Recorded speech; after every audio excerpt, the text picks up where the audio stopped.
Morning friends, skill YouTube channel में आपकी स्वागत है। मैं आपकी दोस्त वशिष्ठ हाजरा।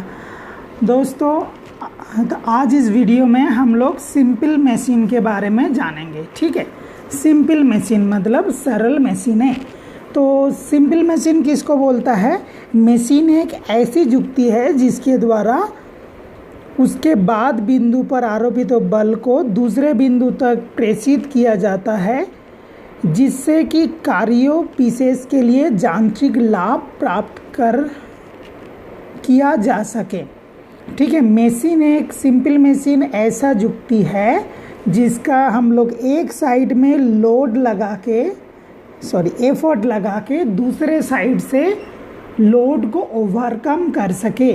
जो हम लोग लगाते हैं दैट इज़ एफर्ट, और जो हम मशीन से पाते हैं दैट इज़ लोड ओवरकम। तो लोड ओवरकम करने के लिए जो हम लोग एफर्ट लगाते हैं, ज़्यादा लोड को ओवरकम करने के लिए कम एफर्ट अगर लगाना पड़े तो ठीक है, उसको बोलते हैं सिंपल मशीन। सिंपल मशीन और कॉम्प्लेक्स मशीन में फ़र्क है। तो सिंपल मशीन में हम लोग एक जगह पे एफर्ट डालते हैं और एक ही जगह पे लोड को ओवरकम करते हैं, और जो कॉम्प्लेक्स मशीनें हैं या मशीन टूल्स हैं उसमें हम एक जगह पे एफर्ट डाल के कई जगह पे लोड को ओवरकम करते हैं। यह है सिंपल मशीन और कॉम्प्लेक्स मशीनों के बीच में फ़र्क। ठीक है, तो सिंपल मशीन का ये सिंपल कॉन्सेप्ट के बाद जो आता है क्या है? एफर्ट और लोड को जानना। ठीक है, आपको जानना पड़ेगा। आप लोग यहाँ पे तो CITS में टीचर बनने के लिए आए हो। मैं हमेशा बोलता हूँ आपको कितना आता है ये मैटर नहीं करता है, ये मैटर करता है कि आप लोगों को क्या समझा सकते हो। ठीक है, एक अच्छे टीचरों की काम है, आपका जो पढ़ाई है ये बुक्स के अंदर में तो सारा नॉलेज है, इस नॉलेज को डाइल्यूट करके ट्रेनीज़ के पास में पहुंचाना कि ट्रेनीज़ उसको आसान तरीके से समझे। ठीक है, तो मैं इसको आपकी लैंग्वेज में आसान तरीके से समझाने की कोशिश कर रहा हूँ। जैसे लोड और एफर्ट। लोड किसको बोलेंगे? जो हम मशीनों से ओवरकम करेंगे, मतलब मशीनों से जिसको हम प्राप्त करेंगे दैट इज़ लोड। और एफर्ट क्या है? जो हम मशीनों पे डालेंगे दैट इज़ एफर्ट। ठीक है, समझ में आया?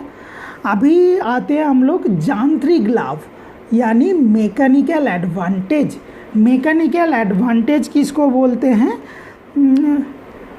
उठाए गए भार या लोड और आरोपित प्रयास की अनुपात यांत्रिक लाभ कहलाता है। ये केवल एक संख्या द्वारा व्यक्त किया जाता है।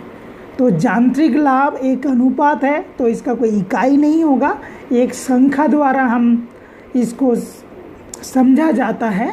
तो लोड बाय एफर्ट, लोड ऊपर रहेगा जो हम मशीनों से ओवरकम करेंगे और जो हम प्रयास डालेंगे।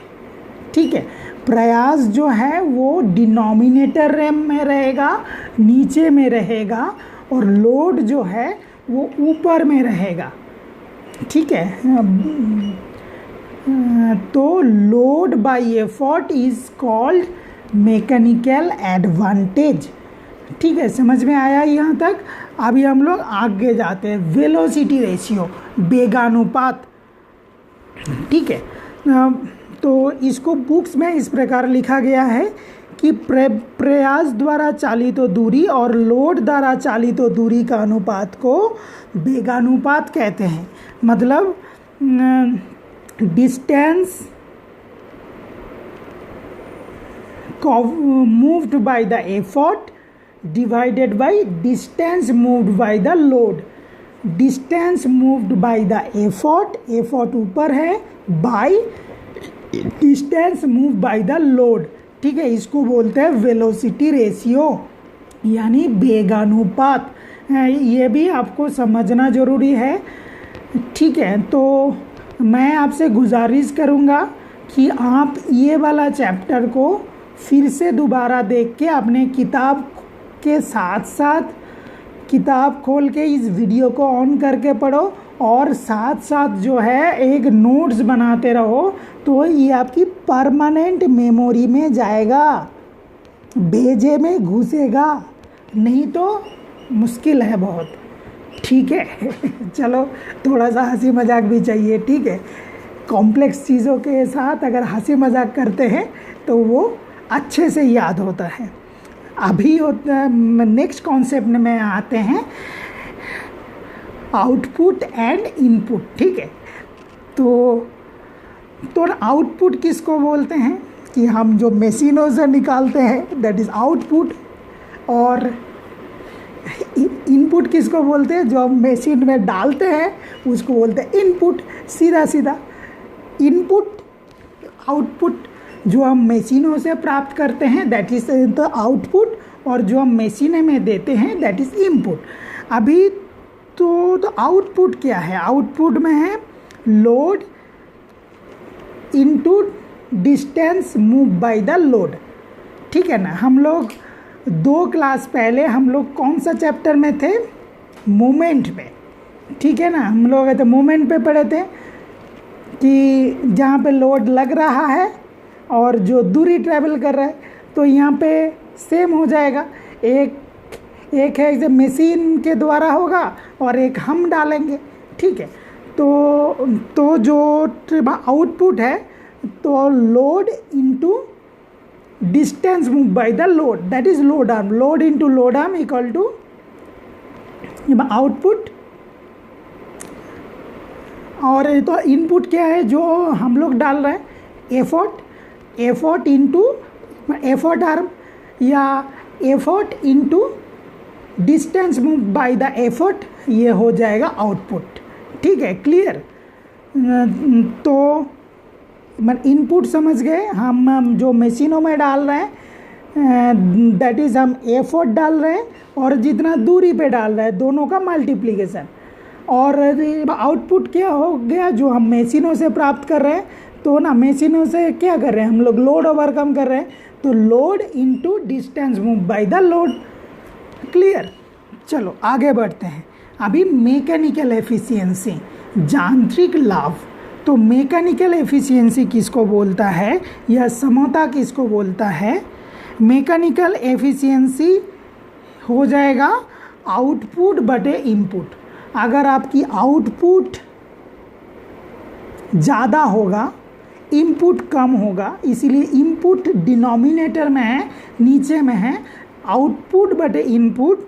ठीक है, इसको कहते हैं मैकेनिकल एफिशिएंसी।